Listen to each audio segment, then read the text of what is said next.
தொடர்ந்து கேட்க கேட்க என்ன உண்டாகும்னா சந்தேகம் நீங்கும். வார்த்தையாகி விதை அந்த இடத்துல வேர் விடும். நீர் பாய்ச்சோம்னா ஆவியானவர் நிழலிட்டு ஒரு பீரியட் ஆஃப் டைத்துல வெளியே கொண்டு வருவார். மார்க் 4:26. பின்னும் அவர் அவர்களை நோக்கி தேவனுடைய ராஜ்யமானது, தேவனுடைய ராஜ்யமானதுன்னா ராஜ்யம் செயல்படுகிற விதமாவது.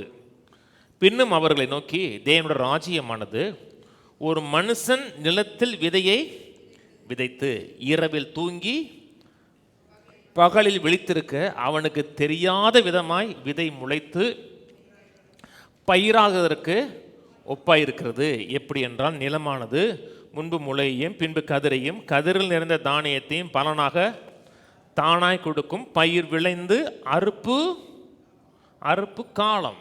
அது ஒரு காலம்னா விதைப்பின் காலம் முடிஞ்சதுக்கு அப்புறம் அறுப்பின் காலம். பயிர் விளைந்து அறுப்பு காலம் வந்த உடனே அறுக்கிறதுக்கு ஆட்களை அனுப்புகிற ராஜ்யம் செயல்படுகிறது. தேவனுடைய ராஜ்யமானது அப்படின்னு சொல்றாரு. இன்னைக்கு உலகம் முழுதும் ராஜ்யம் எக்ஸ்பேண்ட் ஆகுது. ஏன்?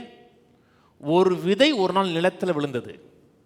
ஏன் சொன்னார் இல்லையா, கோதுமையானது நிலத்தில் விழாதிருந்தால் தனித்திருக்கும், விழுந்ததையாகில் அதிக பலனை கொடுக்கின்றார். எல்லாமே எப்படி செயல்படுகிறது?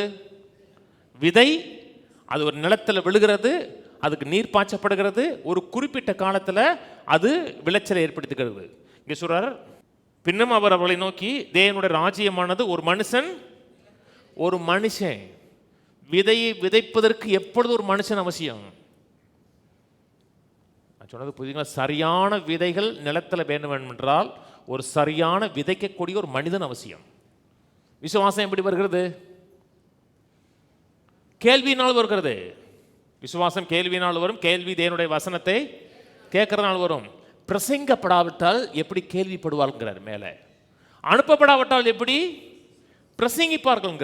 இப்போ விதைக்கிறதுக்கு ஒரு மனிதன் விதைக்கிறான், அது இருதயமாக நிலத்தில் விழுகிறது, அது பாதுகாக்கப்படுகிறதுனா ஒரு பீரியட் ஆஃப் டைத்தில் என்ன விதை விதைத்தார்களோ அந்த விதைக்கேற்ற விளைச்சல் கட்டாயம் உண்டாகும். ஆனால் விதையை சந்தேகப்படக்கூடாது. கர்த்தர் பொருளாதாரத்தில் மாற்றத்தை ஏற்படுத்துவார், அதிசயங்களை செய்வார், அற்புதம் செய்வார்னா ஆமாம் நம்ம இவ்வளோ நாள் கேட்டு எண்ணத்தை தான் கிடச்சுன்னா நீங்கள் மறுநாள் நோண்டி இருக்கீங்க, போய் சாயங்காலம் நோண்டி பார்த்துருக்கீங்க. நீங்கள் உள்ளே விதைச்சிட்டிங்கன்னா ஓயாமல் நோண்டக்கூடாது, அமைதியாக காத்திருக்கணும். தண்ணி கரெக்டான நேரத்தில் ஊற்றணும், சுற்றி களை இருந்தால் எடுத்திங்கன்னா காலன் வரும்போது அப்படியே முளைச்சி வெளியே வரும். வந்தவுடன் அப்படி வெண்டைக்காய் வராது, வெண்டைக்காய் முனி லைட்டாக வந்துச்சு, அடுத்த நாள் பார்த்தோம்னா வெண்டைக்காய் பாதி வந்துச்சு, அப்படி வராது. நீங்கள் எதிர்பார்த்ததுக்கு விரோதமாக ஒரு இலை வரும். நம்ம இலையவா எதிர்பார்த்தோம்? இல்லை, நம்ம வெண்டைக்காய் எதிர்பார்த்தோம்.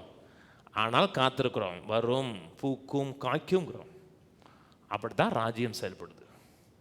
வர்றீங்க, கவனமாக கேட்குறீங்க, ஒரு சின்ன மாறுதல் உங்களுக்கு ஏற்பட்டதை நீங்கள் பார்க்க முடியும். பார்க்கலையா? கட்டாயம் பார்க்க முடியும். அதுக்கப்புறம் அது உண்மையை தொடர்ந்து கேட்டுக்கிட்டே வந்தீங்கன்னா அற்புதம் நடக்கும். அற்புதம் இன்ஸ்டண்ட்டாக நடக்குதுங்க. கர்த்தர் அற்புதம் செய்கிறாரா?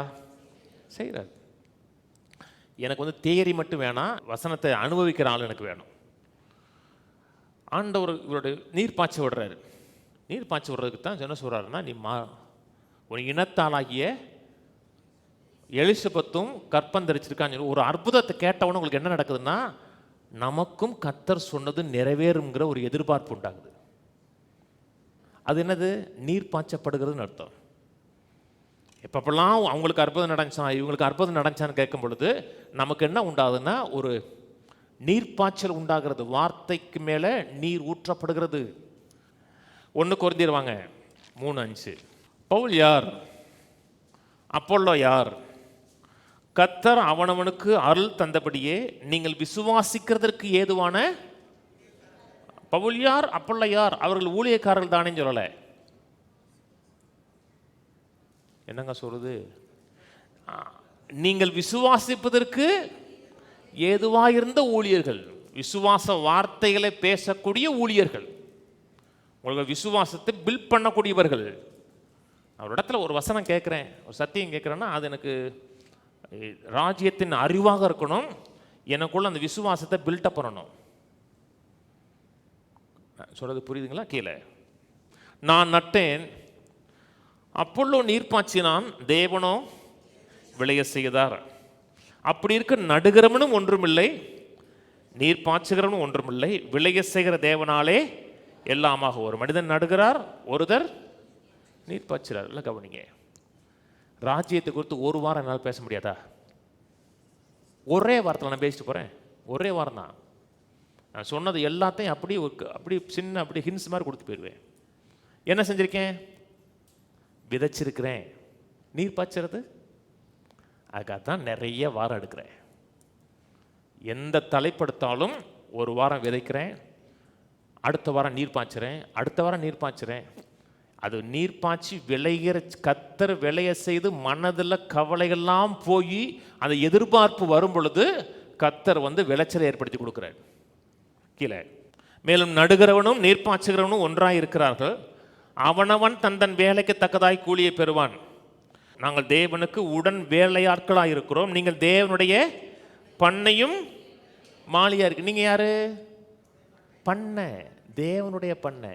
இந்த பண்ணையில் வார்த்தையாகி விதைகள் விதைக்கப்பட்டுட்டே இருக்கணும்.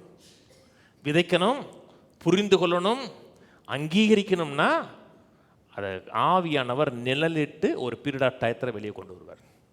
சுகமாகணுமா? வார்த்தை வரணும். முதல்ல வார்த்தை வரணும். வார்த்தை வந்துச்சு, சந்தேகம் வந்துச்சு, அப்புறம் திரும்பி வசனத்தை கேட்டீங்க, சந்தேகம் போகிற வரை கேட்டீங்க, நீர் பாய்ச்சினீங்கன்னா ஒரு நாள் சுகம் அப்படி துளிச்சு வெளியே நிற்கும். பிறந்துருச்சுன்னா அது அந்த 9 மாதம் ஆயிடுச்சு அப்படின்னா அந்த பக்கத்தில் வந்துருச்சுன்னா எவனுமே தடுக்க முடியாதுங்க. உலகத்திலோட அபாட் ஆகலாம், இது அபாட்டே ஆகாது. தொடர்ந்து கேட்க கேட்க என்ன உண்டாகுன்னா சந்தேகம் நீங்கும். வார்த்தையாகி விதை அந்த இடத்துல வேர்விடும். நீர் பாய்ச்சணும்னா ஆவியானவர் நிழலிட்டு ஒரு பீரியட் ஆஃப் டயத்தில் வெளியே கொண்டு